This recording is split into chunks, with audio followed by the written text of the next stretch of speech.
أعوذ بالله من الشيطان الرجيم ما أصاب من مصيبة إلا بإذن الله ومن يؤمن بالله يهد قلبه والله بكل شيء عليم رب اشرح لي صدري ويسر لي أمري واحلل عقدة من لساني يفقه قولي فالحمد لله والصلاة والسلام على رسول الله وعلى آله وصحبه أجمعين.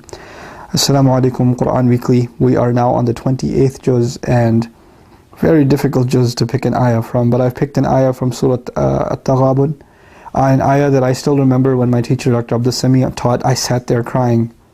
The 11th ayah of Surah Taghaabun, Surah number 64, that is, when Allah says, Ma asaba min musibatin, no calamity of any sort ever strikes you. Musibah is calamity. But asaba in Arabic also means to target. To target. Allah is teaching us by use of this word that nothing ever happens to you that wasn't actually meant for you. It was specifically targeted to you, and that difficulty hit its target. And a musibah isn't necessarily a bad thing. It's something that Allah wanted to have happen to you. And Allah lets you know, illa bi-idhnillah. Get it through. The word ma in the beginning of the ayah is actually a refutation. Don't you ever think that it was anyone other than Allah that put you through what you're going through. It was always Allah. It is Allah's permission that allowed for what happened to you to happen to you. Good or bad. It was Allah's will directly. If you're not happy with Allah's will, which what we call ma sha Allah, whatever Allah wills. Raditu billahi, raditu bi mashyatillah. I am pleased with the will of Allah. Whatever Allah wills. Whether I'm suffering as a result of it, or whether I'm overjoyed as a result of it, I am pleased with the will of Allah. That is truly accepting that I am a slave of Allah, that He is my master. Allah says there is not a single calamity that hits you, except that it's by Allah's permission. وَمَن يُؤْمِن بِاللَّهِ. And throughout that calamity, whoever can maintain their faith. And it's a conditional statement. You know why it's a conditional statement? Because when calamity hits is when people lose their faith. That's when you start questioning God. That's when you start questioning, why would Allah do this to me? If He loves me, and if He created me, and He wants to take care of me, what kind of a Rahman is this that is putting me through these things? When that happens, then you no longer have faith. Allah says, whoever can maintain their iman during calamity, yahdi qalbahu, Allah will give him there's one gift. If you had this gift, you don't need anything else in life. Allah will give that gift to this person. Yahdi qalbahu, He will guide his heart. There is nothing more valuable in this world than Allah guaranteeing someone guidance. There's nothing more valuable. I don't know if I have guidance, you don't know if you have guidance. But Allah tells us this. You go through hardship and you maintain and strengthen your faith in Allah, and Allah will give you the gift of real iman, real faith inside of your heart. It won't just be something you say on your tongue. Yahdi qalbahu, He'll guide his heart, He'll guide his emotions, He'll guide his remembrance. Allah will become your guide in everything that you do. Yahdi qalbahu. Allah didn't even say yahdihi, He will guide him. He said yahdi qalbahu, He will guide his heart. Every beat will be full of guidance. Every beat that heart takes will be with the remembrance of Allah. It's such an amazing thing. It's such an amazing thing. Everything in this world on the one hand, and the guidance of Allah in the heart of the believer. Yahdi qalbahu. And where does someone feel the pain of calamity and sadness? In their heart. Where do they feel that? In their heart. And Allah will remove it from their heart.